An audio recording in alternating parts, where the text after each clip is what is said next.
Good morning, everyone. In previous class, we have already taught about arithmetic progression, and today we will solve about AP. आज हम लोग AP का problem solve करेंगे। तो देखो बच्चों, फर्स्ट क्वेश्चन क्या है? The seventh term of an AP is 34 and the 13th term is 64. Find the 18th term. इसको कैसे सॉल्व करेंगे? The seventh term means क्या हो जाएगा? A plus 6D equals to 34. तो a plus 6d हुआ कैसे? Now you know that the formula a plus n minus 1 into d where n is the number of terms.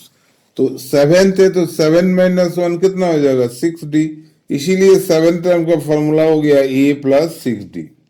तो similarly a plus 13 के लिए क्या बनेगा ना 12d equals to how much 64। तो इस तरह क्वेश्चन में दोनों को सब्ट्रैक्ट करना चाहिए इक्वेशंस को, ताकि ए कैंसिल हो जाएगा और डी मेरा निकल जाएगा।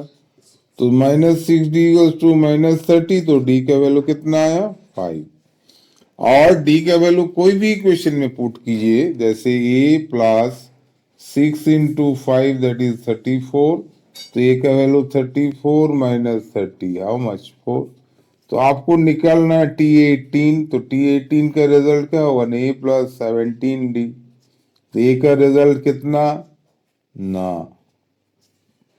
4 एंड डी का रिजल्ट 5, तो 4 प्लस 85 आई थिंक 89। तो आसान तरीका क्या है ना, दोनों इक्वेशन को पहले लिखो फिर सब्ट्रैक्ट करो, डी निकल जाएगा। जब डी निकल जाएगा तो डी का वैल्यू कोई भी इक्वेशन में पुट करो, आइदर 1 और आइदर 2, तो आपको ए निकल गया। जब ए या डी दोनों निकल गया तो आपको कोई भी टर्म निकालने बोलेगा, बड़ी आसानी से निकाल सकते हो, है ना। तो T18 मतलब a प्लस 17d, तो easily you can calculate the value of a and d put करके निकल आएगा 89। और बहुत ही इजी क्वेश्चन पूछा गया, एन टर्म्स का वैल्यू दिया है, सम ऑफ एन टर्म्स का वैल्यू दिया 3n square plus n, find first term. तो h1 क्या इंडिकेट करता है, sum of only one term, that is h1 means first term ही होगा। तो h1 का वैल्यू क्या हो जाएगा ना 3 into 1 square plus of 1, that is 3 plus 1 that is 4। So okay student, in this way you can calculate d also। अगर इस क्वेश्चन में अगर कॉमन डिफरेंस पूछा जाता तो क्या करते आप? तो आप s1 निकलने के बाद s2 भी निकलते हैं। s2 कैसे आता है ना, इन की जगह में 2 लगा देते हैं, मतलब 3 इंटू 2 का स्क्वायर प्लस 2, तो कितना आएगा 12 प्लस 2 दैट इज 14। तो फर्स्ट टर्म हो गया आपको 4, और s2 का मतलब हो गया first term plus second term. तो s2 का वैल्यू कितना आ गया आपको 14, एंड a1 मतलब हो गया आपको 4, एंड a2 का मतलब a प्लस d, है ना। तो इसको 14 से 4 गया तो कितना आ जाएगा आपको 10, और a का वैल्यू ऑलरेडी आ चुका है कितना 4 प्लस d, तो d का वैल्यू हो जाएगा 10 माइनस 4 दैट इज 6। तो अगर आप इस क्वेश्चन में ए नहीं पूछ के डी में निकालना बोलता तो इस ढंग से थोड़ा सा क्वेश्चन को सॉल्व करना पड़ता। Okay, now we proceed another question. Okay, now another question, if the sum of 4 terms which are in AP is 50 and the greatest number is 4 times the least, find the number. ये question तो जब भी हम बताए थे in previous class में, जब चारों टर्म एपी में रहेगा तो क्या मानना चाहिए, let the terms a minus 3d और 2d करके बढ़ाते जाओ, तो a माइनस d फिर a प्लस d फिर हो जाएगा a प्लस 3d। तो सम का मतलब क्या होता है, ऐड। तो a minus 3d plus a minus d plus a plus d plus a plus 3d that equals to 50। तो ओके स्टूडेंट, देखो 3d कैंसिल, dd कैंसिल, तो कितना रिजल्ट आया 4a इक्वल्स टू 50। तो a equals to 50 by 4 that means 25 by 2। तो a का value जब निकल गया तो सेकंड रिलेशन देखो, रिलेशन लिखा है greatest number 4 times of the list. ये हो गया आपको ग्रेटेस्ट और ये हो गया आपको लिस्ट। पहले आइडेंटिफाई कर लो which is the greatest and which is the least. तो ग्रेटेस्ट नंबर क्या हो जाएगा ना, a plus 3d, that equals to 4 times the least, मतलब ए माइनस 3d। इसको सॉल्व कीजिए हल्का सा, a plus 3d equals to 4a minus 12d। तो 12 प्लस 3 कितना हो जाएगा, 15d equals to 4a minus a। तो 15d इक्वल्स टू हो गया 3a, तो d इक्वल्स टू कितना हो जाएगा 3a बाई 15। तो काटिएगा तो कितना आएगा, d का वैल्यू हो जाएगा a बाई 5।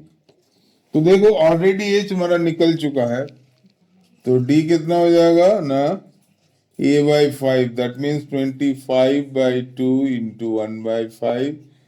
तो कैंसिल करोगे तो कितना आएगा 5/2। लेकिन आपको चाहिए क्या, ऑल द नंबर्स। तो नंबर्स क्या क्या है ना, पहला नंबर है a माइनस 3d, तो ये का वैल्यू कितना आया 25/2, एंड d का तो 5/2 आया, तो 3d बोला, तो 3 into 5/2, that means 25 minus 15/2, that is 10/2, that is 5। तो a माइनस 3d का रिजल्ट कितना आया 5। उसके बाद सेकंड नंबर है a minus d, just value put कर देना, तो 25/2 माइनस 5/2, तो कितना हो जाएगा ना 20/2, that means 10। After that a plus d, तो हो जाएगा 25/2 प्लस 5/2, तो 30/2 कितना हो जाएगा 15। After that a plus 3d, मतलब 25/2 प्लस 3 मतलब 15/2, तो इतना हो जाएगा 40/2, दैट इज 20। तो व्हाट आर द नंबर्स, एक आया 5, दूसरा आया 10, उसके बाद 15, उसके बाद 20। अब देखो वेरीफाई योर रिजल्ट, सम करोगे तो 50 आएगा, डेफिनेटली 50 आ रहा, but greatest number and least number में क्या रिलेशन रहा, ग्रेटेस्ट नंबर हो गया 20 एंड लीस्ट नंबर हो गया 5, सो 20 is 4 times of 5। I think दोनों कंडीशन को सेटिस्फाई कर रहा है। Okay, student. Now the question is 1 by x plus 2, 1 by x plus 3, 1 by x plus 5 are in AP, find it. इस तरह क्वेश्चन बहुत बार पूछा जाता है एग्जाम में। ये 3 टर्म जब एपी में रहेंगे, इसका प्रीवियस क्लास में ऑलरेडी हम बता चुके हैं, A B C are in AP, then B must be A plus C by 2। तो इसमें बी कौन है ना, 1 बाई एक्स प्लस 3, ए कौन है 1 बाई एक्स प्लस 2, एंड सी कौन है 1 by x plus 5। That implies 1 divided by x plus 3 multiplied 2 equals to 1 by x plus 2 plus 1 by x plus 5। ये कौन सा फॉर्मूला से आया, जैसे रिमाइंड करो, if a B C are in A P, तो हम लोग क्या लिखते थे, b equals to a plus C by 2, that means 2b equals to a plus c. तो इसमें वही चीज की है, b का रिजल्ट क्या है, ध्यान से देखो, b है 1 बाई एक्स प्लस 3, तो 2b मतलब 2 into 1 by x plus 3, is it clear. a क्या है 1 by x plus 2 and c क्या है 1 बाई एक्स प्लस 5। तो इस इक्वेशन को अगर आप सॉल्व करोगे तो यू विल गॉट x। तो देखो कैसे सॉल्व करते हैं। फर्स्ट ऑफ ऑल एलएचएस में कुछ करना नहीं है, आरएचएस में एलसीएम लीजिए, x plus 2 into x plus 5। तो इसमें सिंप्लीफाई करो, x plus 5 and x plus 2, तो रिजल्ट क्या आएगा, इधर में तो x प्लस 3 आया, इसमें आएगा 2x plus 7 whole divided by, दोनों को मल्टीप्लाई करो। तो मल्टीप्लीकेशन करने का एक इजी तरीका देखो, 2 प्लस 5 में 7 आएगा एंड 2 इंटू 5 में 10 आएगा, तो इसको हम लोग डायरेक्टली लिख सकते हैं x square plus 2 plus 5 that is 7x, फिर क्या होगा 2 into 5 that is 10। After that होगा क्रॉस मल्टीप्लीकेशन, तो 2 इंटू एक्स स्क्वायर क्या होगा ना, 2x square plus 14x plus 20 इधर में आ जाएगा x plus 3 into 2x plus 7। तो एक काम करते हैं, दोनों को मल्टीप्लाई करके एक घर में ले आओ। तो 2x² प्लस 14x प्लस 20 हो गया L H S, and R H S में फिर मल्टीप्लाई देखो, x इंटू 2x क्या होगा ना 2x², clear, and 7 into x that is 7x, 3 into 2 that is 6x plus 21। तो दोनों तरफ इक्वल टर्म आप कैंसिल कर सकते हो। तो एज ए होल क्या रिजल्ट आया 14x और इधर में 13x, तो 14x minus 13x, clear, and 21 minus 20 that is x equals to 1। So what is the value of x for AP? Clearly x equals to 1। तो देखो जिस तरह का प्रॉब्लम जब भी आप लोग सॉल्व करोगे, ऑब्वियसली ए बी सी तीनों चीज मान लेना, एंड कंडीशन को याद रखिएगा, एबीसी अगर एपी में होगा तो 2b का वैल्यू होगा a प्लस सी। तो उसी का फॉर्मूला के अनुसार हम लोग इसको सॉल्व किए। तो सॉल्व करते करते x का वैल्यू क्या आ गया ना, x equals to 1। So in this way you just solving all the problem. So for next video you must subscribe my channel and share. Thank you.